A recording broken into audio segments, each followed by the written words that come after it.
From the Homestead Studios in Santa Clarita, California, this is a Headache Soul production. Welcome to Just the Tip-Sters, America's favorite true crime podcast. I'm your host, Melissa Morgan. With me today is my handsome and talented co-host, Joshua Pretty and Petty Bevan. Pretty and Petty. Yeah, I'm making you a t-shirt. Well, I know that I'm pretty. Yeah, you do. What and you tell everyone all the time. Well, what am I being petty about something specific? Oh, humans. Oh, okay. All humans. All you know right. how you are. All You're right. you're very, very, very petty. Okay. So Joshua and I are still laughing about a Reddit boy. post for our local area where a young couple moved into town and is looking for underground swingers. Now, I prefer to believe that does not exist. Joshua has a much better dossier on all of the swingers. So go ahead, Joshua. Tell us. Buzz in on all my expertise on the subject. Yes. No, I don't know. I've not encountered. Supposedly, rumor has it that there's a huge underground swingers community in this town. I have a tiny piece of information I'll add, but yeah, go ahead and explain. But I've tried to do all of the things.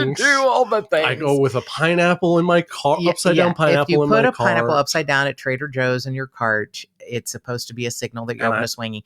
Joshua is so proactive. He puts his in the little baby seat part. Oh, so it's high, yeah. Yeah. He wants everyone to see it. Right. We were debating before we started recording the difference between Trader Joe's carts, which are smaller and you should be able to see a pineapple, and the regular grocery stores around here that their carts are larger. And if it's down at the bottom, no one's going to be able to see it unless they're just totally looking. Unless that's all you have in your cart. You're just driving around with a... I didn't actually have to go shopping. I just walked in. One pineapple, got the pineapple, nothing else. Walked up and down every aisle. And I didn't get hit on once, and I felt bad about myself. I think you should go home in shame. I think there might be specific times. Oh, okay. I don't know. You know so much more about this. So then there's one restaurant, or now two. There was one. No, three. There's rumors about, 3 or 4. Okay. I knew of one Mexican restaurant. Yeah. Joshua knew of one, I don't know, bar, taco nice stand, restaurant. whatever. Oh, you're talking. Yeah, no, I was thinking Solita. I didn't want to name names, but here we go. Sure. Solita, Mexican restaurant, very nice one at the mall. And Joshua knew about Salt Creek, really nice, medium to high end restaurant at the mall. And the Alamo, which is more of it's a order at the strip mall taco stand. Yeah, it's a little bit nicer taco stand than It's not a truck. It's not a taco truck, but you go up and order at a thing and then you take your food and go sit down or something. Yeah, I mean it's a Mexican restaurant. It's just a small, it's in a strip mall. I thought it was small. Yeah. Yeah. There's maybe and there 4 were or people 5 that got in a tables fight. inside. You remember the fight there a couple months ago? Yeah. Because someone backed into something. Oh, I know. Someone backed into a human and the human hit the truck. Yeah. With their fist and dented it. And then I think the police were called, but the girl did not get in trouble. Because she was almost run over by the dude. There's fights all over this town. Yeah. It's a good town for fights. It's like we live in Vegas. No, it is not a good town for fights. It's so fucking boring here. Stop it. It's this bedroom community and everybody knows everybody and everybody's business is all up in anybody else's business. And that starts this, all these intermingled bullshit. Well, that's true. So people... Yeah, we will still go back to the swinging, but I have to tell you the comment I made that has gotten more comments than anything else I've ever put up on social media was like a throwaway. We have a local, I don't know, group, whatever social media presence called What's Up SCV. And someone posted about an area called Hamburger Hill, which is it's where I live. Joshua lives. Yeah. And I was like, why would they call it that? And I'm like, oh, son of a bitch. Because there's about 5 different fast food restaurants that sell hamburgers. Yeah. And I made a little dumb comment like, oh my God, I've lived here 16 or I'm going on 17 years. I've never heard that. That's hilarious. Right. I get it. I'm guessing it's because there's a lot of, fast food hamburger places. And then people weighed in of all ages, of all, like I've been here since the 80s. I've been here 5 years and I knew about that. It was called that since we went to school. I went to school. I went to Canyon High. And I'm like, I don't give a shit. They were shit talking you because you didn't know? Not shit talking, but giving me you have to see it. I didn't go back because I saw huge amounts of response. I saw your comment and I just clicked like on it, because you're a normal person. Oh, that's fun. Because sometimes I would use the term Hamburger Hill if I knew the person was local and knew it. Right. But I stopped using it. Because you're a normal person. Yeah. Who's really going to know? Right. So I'm sure I've never said it to you. You have not. And then when you said your comment, I get it now. Oh, I get it. That's funny. Whatever. Yeah. And I clicked like. That's funny. I didn't even see that. I never even looked to see. Oh my God. So many. I was like, I don't need to know your history. Nobody was really shaming me. A couple of people were like, I've known about it. I'm like, well, good for you. What? Why did you even need to? That's what's so weird to me. That's what I'm trying to reiterate to you is this is how a small town we have. Totally. People who are very into my comment about not knowing Hamburger Hill. Yeah. So, okay. Back to the swingers. Okay. Both of them. There's two. I hear there's a lot more, but I haven't found them yet. Russ and Betty. They're 107. Anyway, so I start to always keep his integrity, but I'm going to just fucking say, my beloved Detective Rich Lopez, Detective Hanky, retired detective. He, one time, apropos of I don't know what, we were talking about a murder case and he goes, there's a lot of swingers up here. And I'm like, what the fuck are you talking about? And he goes, well, not exactly here. So 15, maybe 20 miles, what would you say, northeast of us? Yeah. Two smaller towns, Acton and Agua Dulce. A lot more land, people who own horses, it's like a larger ranch style. Anyway, a lot of people who ride, let's say, Harleys. Sure. Apparently a large underground of swingers. Okay. So I said to him, I'm like, what are you fucking talking about? And he goes, a guy who was in a motorcycle club went missing, and in the commission of a murder investigation, I had to speak to a bunch of people up there. And I said, is there anything unusual about this guy's lifestyle or blah, blah, blah. And then they all come out with these big group of swingers. And he was part of this swingers community? Yes, okay. But they don't think the swingers had anything to do with his murder or his disappearance. Oh. I don't know if they ever found him. He didn't give me the details of the case, but what he did say, because I said, look, I have a theory, and I could be wrong. Number one, I don't think open marriages work because very rarely are two people on the same page at the same time. And if you want an open marriage, why would you get married? And one person is going to get hurt and resentful, and one person's going to have their cake and eat it too. And they don't last. Sure. If you want an open relationship, don't get married. I mean, there's probably people who are going to dispute me, and I don't fucking care. People are people. And give us a 5-star rating and put it in the comments. Say, these two people are so honest and open about open marriages. Thank God someone has addressed this topic that no one will tell. Yeah. Anyway, I worked at, and I'm just going to say it too, Cincinnati, Kenner Toys during the height of, it was not the height. It was like, so they invented like Play-Doh and stuff, but they had Star Wars toys. That was their big deal.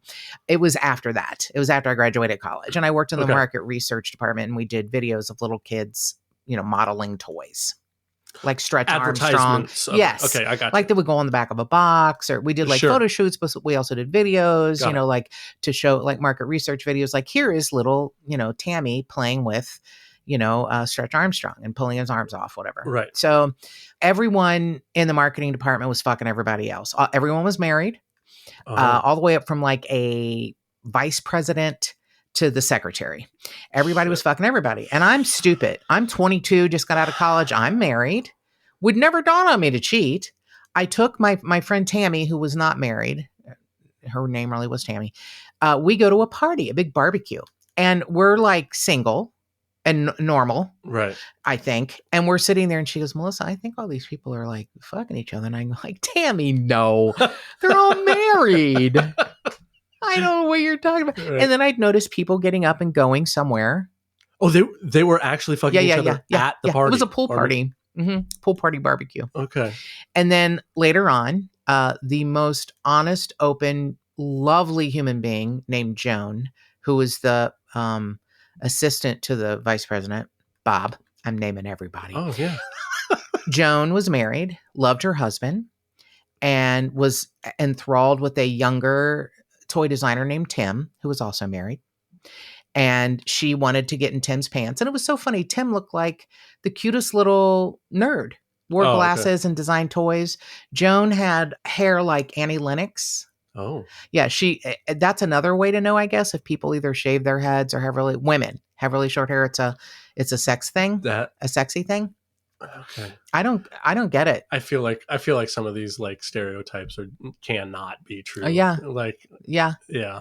I did a open mic poetry reading with a guy who walked his wife around on a leash, and she had a flat top and glasses. It's always glasses, flat tops and glasses. Women. Okay. Flat.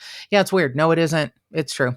So anyway, Joan was like, one day I show up in her office for something and she's laughing, and I go, "What are you laughing at?" She goes, "Oh, my husband just got a blowjob from a woman at a business he had to visit." And I go, "What?" She goes, "Yeah, it was his birthday, and so she took him out to his car and gave him a blowjob." And I was like, "Wow!" And you're not upset? And she goes, "No, I'm gonna meet Tim at a hotel for lunch." Wow! And Tim was a young, probably 15 years younger than her, and I think it broke him. He felt so bad about cheating on his wife. Oh, Tim's wife was not on board. Right. It was a cheating thing. Yeah, see, that's what I was going to say. If they're laughing and having a good time, like if the boss, that's the thing. The boss, you laugh at the time, and then you cry later. Yeah, the boss's wife. When Tammy explained to me what was actually happening, I was like, they're wearing their bathing suits and they're going off together to have a meeting. I'm so fucking stupid. I'm having no idea that everybody's hooking up in different in his pool house or whatever. I also love that you pinned your naivete to the fact that you were young. Mm-hmm. When come on, we know that you would walk into a party now, today, and still go, "I don't know." Oh, yes. Oh, yeah. Yeah. What? Right. Yeah. We're having a meeting, probably. Yes. Yes. Yeah. I am a child in an old lady body. I am so naive. Yeah. Tammy was my age. We'd known each other since first grade. We're both 22, and she knew immediately what was fucking going on. Yeah. Bob, his wife, looked crestfallen when he went with different people, and he's in his 40s, and she was beautiful, but she looked crestfallen. And I'll be darned if, like, I don't know, several years after that, I heard they got divorced. Weird, huh? Anyway, what the fuck? Why are we talking about this? It's your fault. It probably is. Yeah. I'm sure it is. It has absolutely nothing to do with the case. Maybe. Oh, okay. Yeah, I don't know. The theories around this case are something else. So several years ago, a wonderful detective from the Kentucky State Police, when I was asking him about a different case, which I will tell you, I guess I'm in the mood. It's like I've taken truth serum. I'm going to just say everything today. I was talking to him about the Randy Sellers case and bugging the shit out of him to take a look at the Randy Sellers case. And I will also tell you, he did the work. He is now transferred to, like, major crimes or something, or special investigations, I think it's called. So he doesn't have, as far as I know, jurisdiction over a couple of unsolved homicides, but that KSP, Kentucky State Police, are in charge of. But we still have ways to we have a contact number for someone who will hopefully talk about this case. But so I was talking about Randy Sellers and saying, get your ass in gear. And he did. He really tried. And he couldn't get a whole lot of support, but he tried harder than anyone in a couple of decades. Nice. Randy's been gone since 1980. So it'll be coming up on 24 years in August. So he kept saying, "Hey, I got a case. Why don't you cover Grant County John Doe?" And I'm like, no.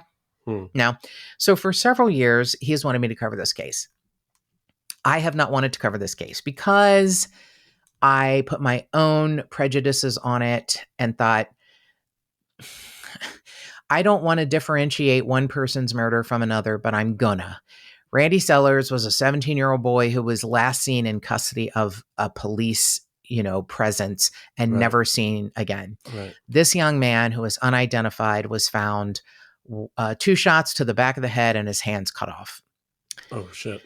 Did he deserve this? Absolutely not. And what may have happened is not even illegal anymore, and a marijuana kind of thing. So if you end up shot in the back of the head with your hands cut off and no one can identify you because you may have a criminal record, and believe me, this same detective has tried really hard, and a lot of people have tried, and they now have some DNA in the Doe network. They have funded, I think it was about $3,100 back several years ago. So they have like DNA, but I don't know if this kid was an orphan. It has been theorized a Bosnian soldier because of damage to his face and mouth. I thought maybe boxer. Oh, previous damage before. Okay. Yes, healed. Damage and then healed. Okay. Right. It's, he is probably from an Eastern Bloc country, maybe. Got it. I have a list of Baltic countries that he could be from, his DNA, but he was probably involved in something, unsavory. Sure. Did he deserve to die? Absolutely not. No. Absolutely not. But a lot of people that end up in this kind of terrible way may have lived a compromised life. That's what I'm going to call it. Does it make it any better? Does it justify it? Absolutely not. Yeah, I hear you. That idea of you play with fire, you might get burned. Yes, but yeah, it does not mean yes. It does not mean your murder does not deserve to be solved. Yeah. So, Detective Joe Filiatru, I am covering your Grant County John Doe, and I am happy to do so. So I showed Joshua the pictures, and we have so many connections to this case, and he's laughing already. He's laughing already. I'm going to put it back up for just a second. Oh, yeah. Boo! Oh, yeah, I can't imagine face damage, you say? Yeah. But it was healed. I don't know. Because that's what he looks like. I don't know about that one. Yes. Doesn't look all that healed. It looks like Grandpa Munster is what happens. And this young man was in his 20s. So I'm going to say something, and I hope I don't get in trouble. This is one thing I'm going to say. A previous forensic artist had done a picture of Grant County John Doe. 1989 Grant County John Doe. And I would never have been able to identify that as mostly human. And Joshua is backing me up with his laughter because the picture is like, why is Grandpa Munster in this picture? And then here is our connection. How blessed are we to have a group of amazing people who listen to this podcast and who are so goddamn talented. So Dr. Tony's wife, Katiana Falsetti, is a forensic artist. And I'm going to say something that I would never think I'd be able to say, but she is right up there with my beloved Carl Koppelman. Mm-hmm.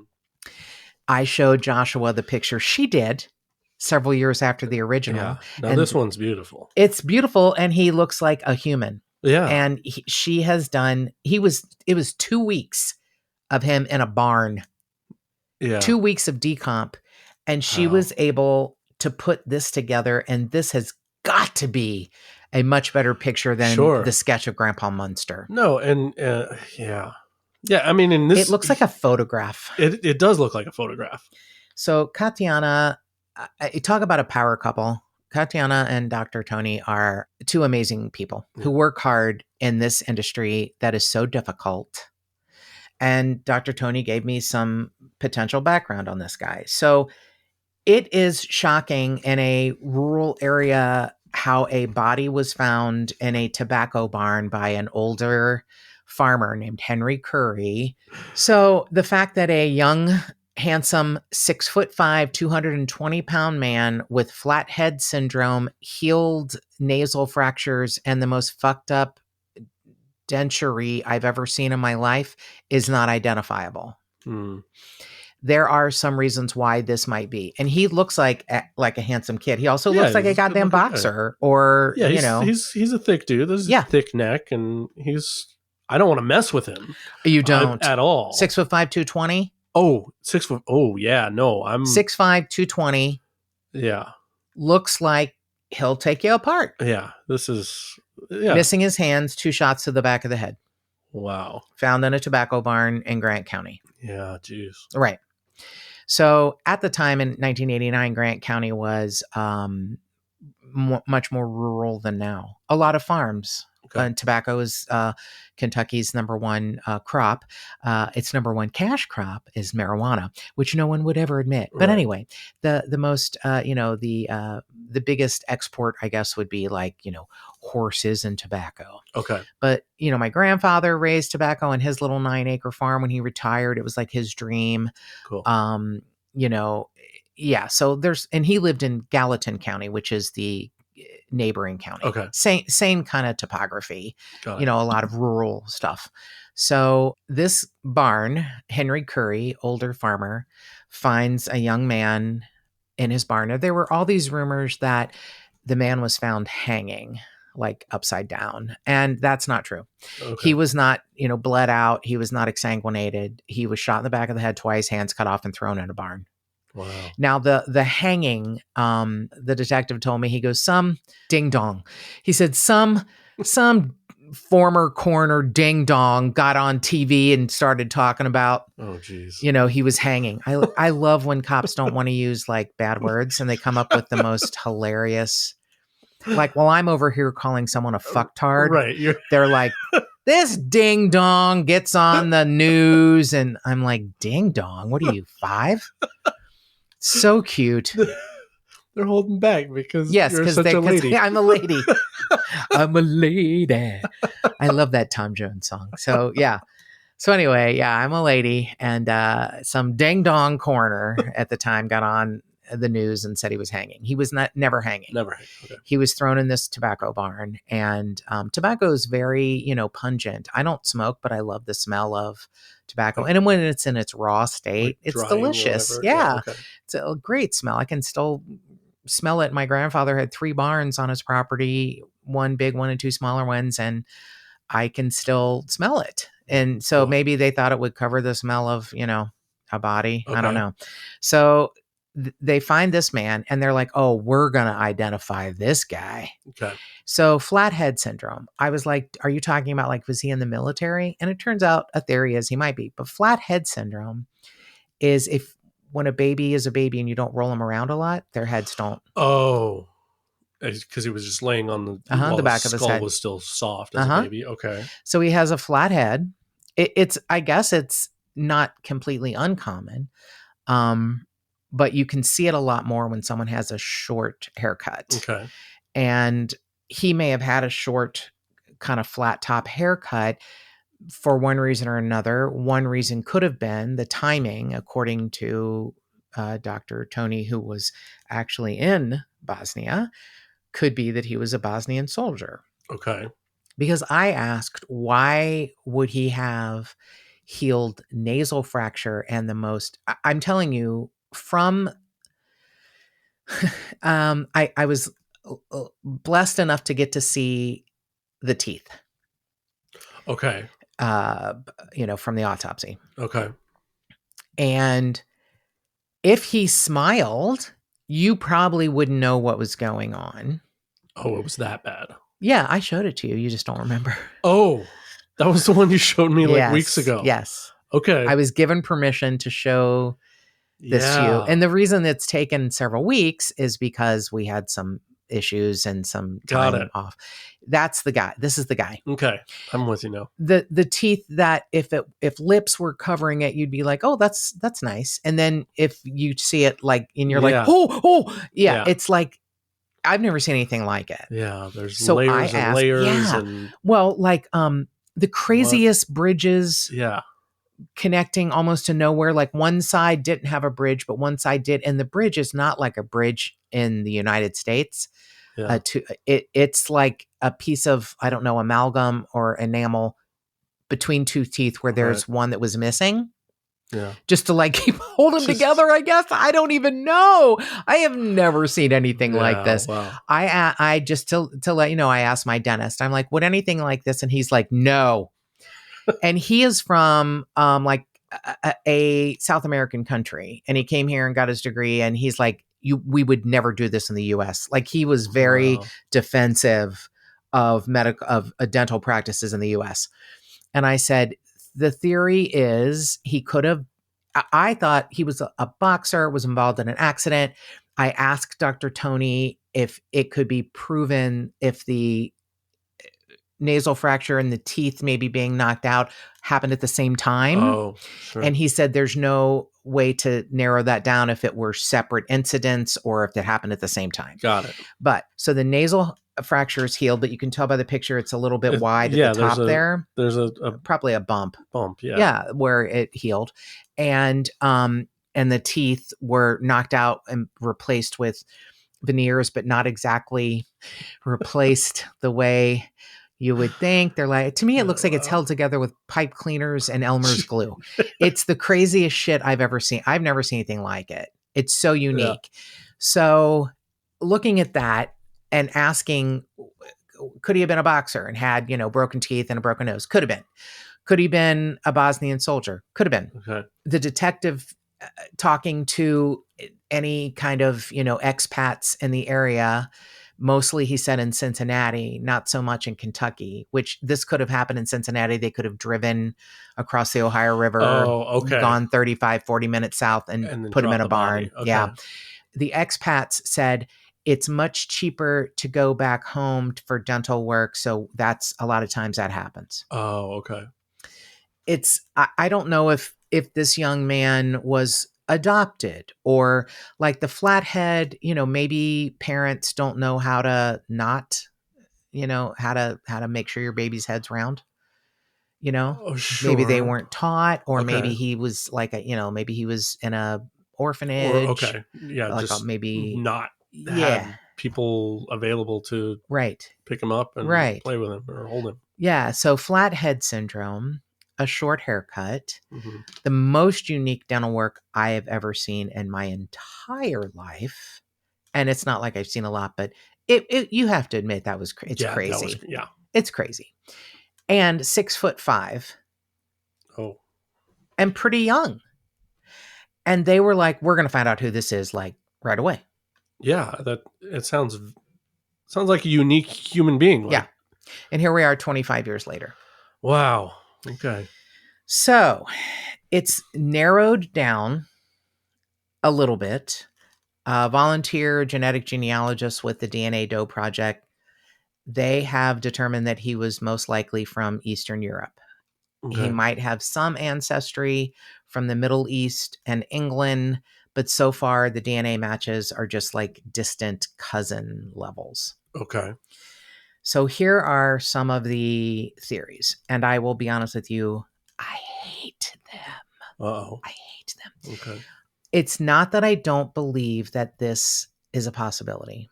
It is, however, something that's become almost a mythological boogeyman. The cornbread mafia. Cornbread mafia. Okay. Also known as the Dixie Mafia. Okay. Like below the Mason-Dixon line kind of thing. Right. Okay. So there are people still alive, some imprisoned, some released, some given clemency, for things that probably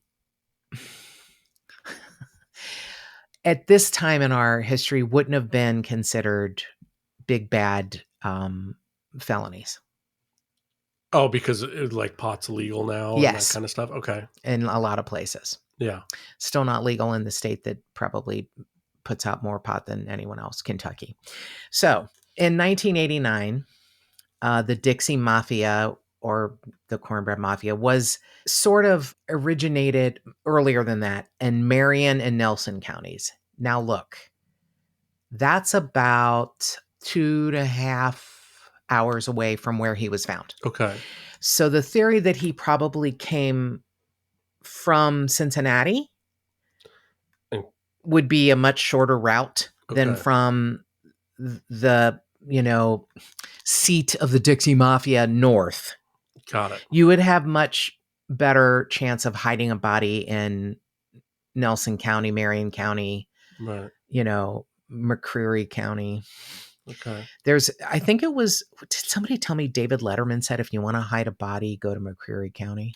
Oh, jeez. Yeah, I mean, and I'll be honest, we've covered a couple of cases from there that may never be solved and break your heart. So, yeah. So you would have had a much better chance of this person having been maybe part of a community of expats in Cincinnati. Okay. And, you know, no one ever wants to admit like Ohio. It's always like, oh, Kentucky's the, you know, the state with all the underground pot. Yeah, you got to move your shit. Oh, sure. And you're going to probably go through a freeway that goes, you know, or a highway back there, a highway that goes through Ohio. So ironically, there was some sort of a path from Michigan to Kentucky. Okay. From Michigan, bringing drugs from potentially Canada down. Oh. Kentucky, bringing pot north up. Gotcha. So it's, you know how they say Chicago is the murder capital because it's halfway between Canada and Mexico? Oh, okay. It's like that's Chicago has become, known as the murder capital because there's a whole lot of drug deaths there because it's like a midway point between, it's like, right. Okay. So I don't put a whole lot of faith in this cornbread mafia thing. I just don't. Yeah. And I'll tell you why, because everything and everyone, it's like, oh, Jimmy Hoffa was killed by the cornbread mafia. Got it. Oh, I mean, it's like everyone, you can't blame everyone and everything. Sure. Just recently, in the 2000s, a couple of deaths in the most beautiful small town in America, Bardstown, Kentucky, that was actually voted the most beautiful small town in America. Congratulations. Yeah, big deal. So several murders there have been blamed on the cornbread mafia. I don't think there's anything, there's nothing. Okay. The cornbread mafia may still be going on in some way or another, and I pray to God I don't get a whole bunch of like emails like, the South's going to do it again. We're here. We're going to, it's bullshittery. Your main source of what you did is legal most everywhere now. And if you get caught smuggling large amounts of pot, it's probably not going to be some huge DEA, FBI kind of thing. Got it. They're worried more about opioids or something at this point, Sure. So this cornbread mafia, I'm sorry, I keep going back and forth between cornbread mafia and Dixie mafia because some people say it's two different groups and some people say it's a different name, So back in 1989, just before Grant County John Doe was found, 70 men were arrested for organizing a marijuana trafficking ring that stretched across 30 farms in 10 different states. Wow. Right. I mean, there have been, books written about it. The Cornbread Mafia, a homegrown syndicate's code of silence. Okay. The biggest marijuana bust in American history by James Higdon. The origins. That was all one book title? Yeah. Okay. The origins of the Cornbread Mafia, a memoir of sorts. The Cornbread Mafia, the Outlaws of Central Kentucky. I mean, it's a lot. There, was a band named the Cornbread Mafia. There was a band named the Dixie Mafia. It's a lot, and it's mythological now at this point, but it's not that long ago. But it's just the most ridiculous thing to think that this young man was shot in the back of the head and his hands removed because he was, maybe a low-level, soldier in the marijuana mafia. Okay. I don't know. You know what I mean? Right. Okay. So, some of them did time in prison. Barack Obama granted clemency to 3 men from Marion County, and they were all, either indirectly or directly connected to the cornbread mafia. But he gave them, clemency because they were, fucking moving marijuana. Right. In 2015, he commuted the prison sentences of 22 drug offenders, which I know there's a lot of people who are going to be angry at this, but prisons are filled with people who were convicted on, antiquated drug laws, and they got sentences that we don't even give murderers. Sure. Should you do the time for doing something illegal? Yes. Should you do like our friend John Grobman from Pause for Life, 6 life sentences plus 40 years for 3 nonviolent, check kiting drug charges? No. Right. He did 14 years. That's what he should have done. Yeah. I mean, and he was, commuted by Governor Brown. His sentence was commuted by Governor Brown. And in the meantime, he started programs in prison that right. He is the poster the child. poster child. Yeah, he Absolutely. is. He really is. Of reform or Mm-hmm. of rehabilitation. Yes. Yeah. I am with you. When I found out he was given on his third, because it's the 3 strikes law, which does not work. Yeah. 3 strikes. And, he had stolen from, in his own words, he was very contrite. I stole from family. I stole from friends. I stole from employers. Can you imagine writing a bad check and you get 6 life sentences plus 40 years? Yeah. Can you imagine? Yeah. I can't. No. No one writes checks anymore. Well, but that was a while ago. Yeah, exactly. I can't remember the last time I wrote a check. Exactly. Right. Good or bad. Right. Yeah. But still, I mean, the fact that more states, more communities are making marijuana legal, like, to me, it's the fact that I wish everyone would get on board. It's very much like, being a bootlegger during Prohibition, and you can't put money earned from a marijuana dispensary into a federally backed bank. Right now, you can't? It's still federally against the marijuana. Still federally against the law. Oh wow! I never even thought of that. So how do they even? Hi, Breaking Bad. Huh? You put it in. I don't know. I mean, what isn't a federally backed bank? And that doesn't sound. That also, if it's not backed, if it's not insured, right? That sounds dangerous. Yes.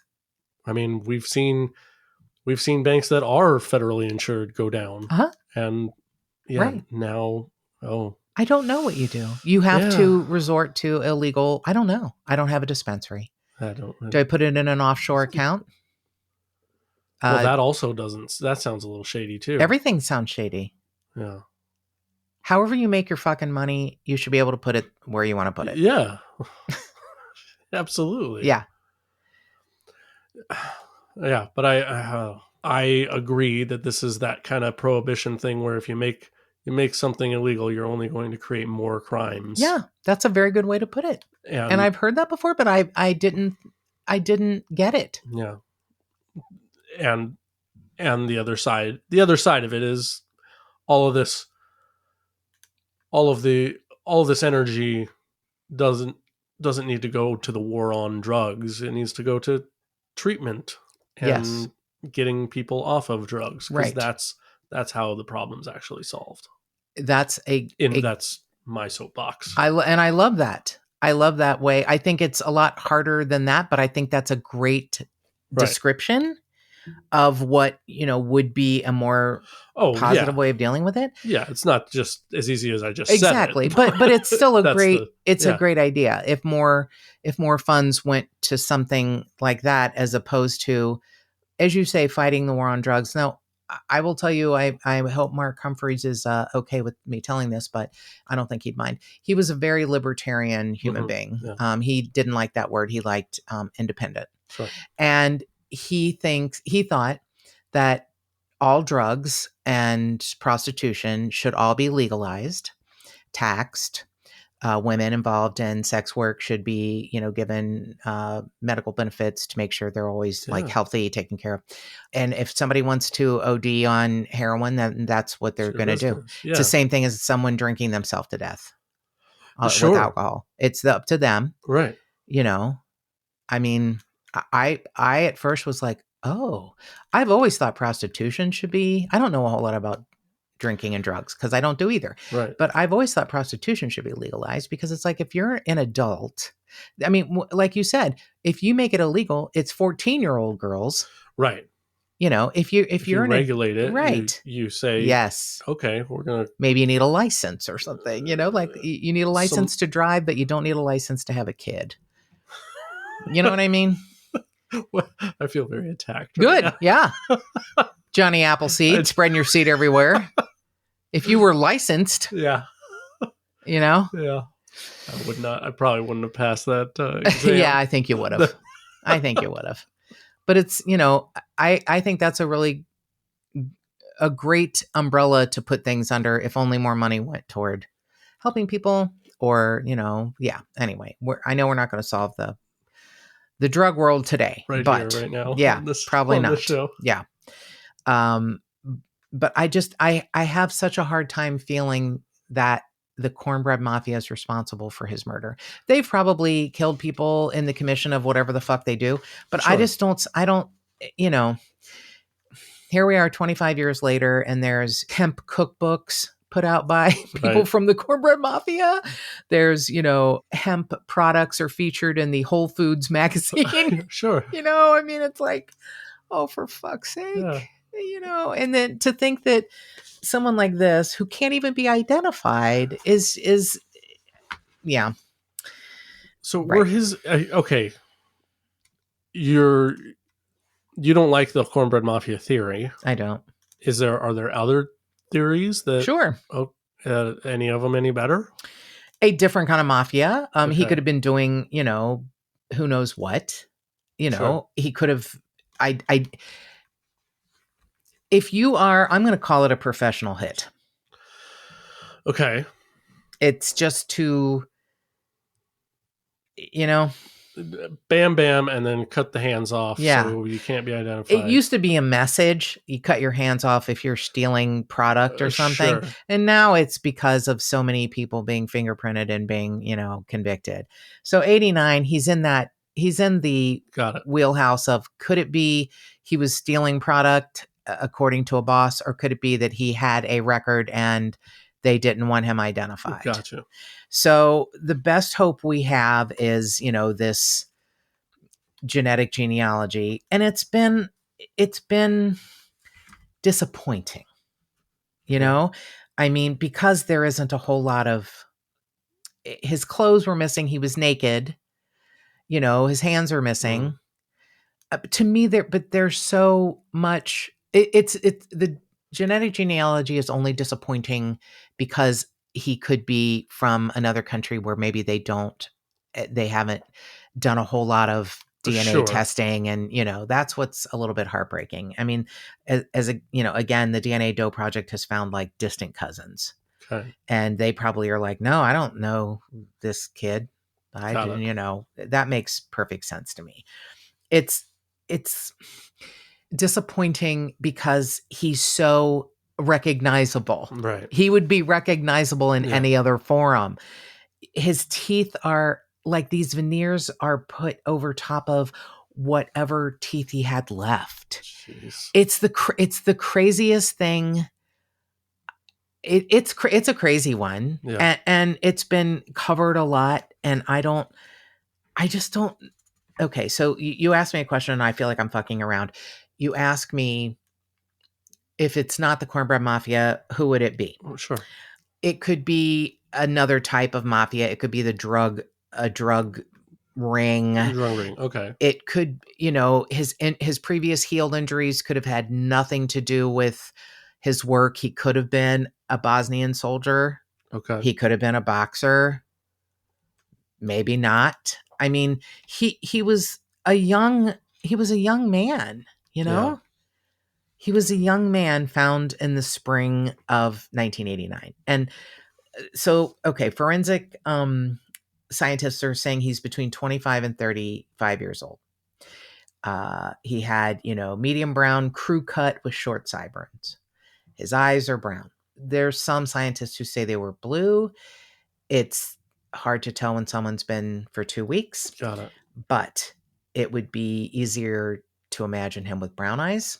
Sure. Just because of, his heritage. The flathead syndrome doesn't cause any like developmental disabilities. It's just a thing, just for identification. Yes. Right. They're not saying anything was like wrong with them, but there's so many identifiers. Why can't we identify him? Sure. And I hate to have waited this long to come up with his DNA, but if that's the only thing we have, I pray to God that somehow this, young man will be identified. So in 1989, if you were around the Grant County area, if you remember the story, if since then you have thought of something, if you know something of a young man, probably with Eastern European roots, who would have been memorable. Yeah. A large 6'5" man with a crew cut, who I'm going to post the drawing from Katiana because that's a much better drawing than Grandpa Munster. And I think you'll get an idea of what he looks like. Maybe had a flat head, maybe had some interesting dental work. If you have any idea, even if it's something small, if someone said something like, hey, there was a guy found in a barn, and just anything, because I know Kentucky State Police really want this one solved, and they are working hard. And with a lot of murder victims, you get a new person assigned, and then they have to be brought up to speed.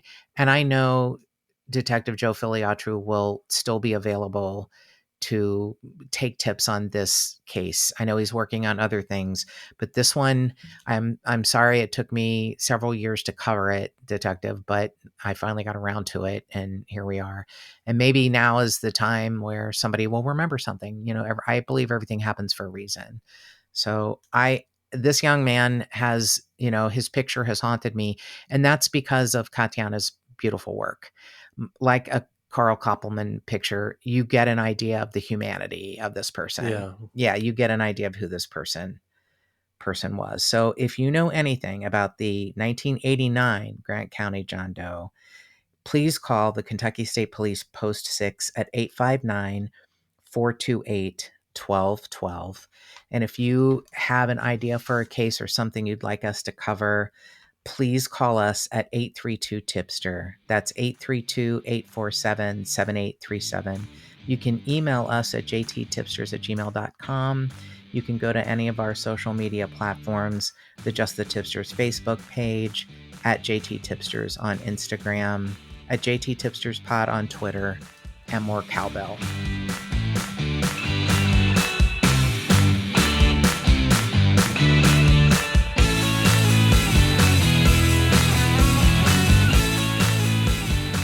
If you would like to support this podcast and get early access and other cool murderous swag, go to patreon.com/justthetipsters.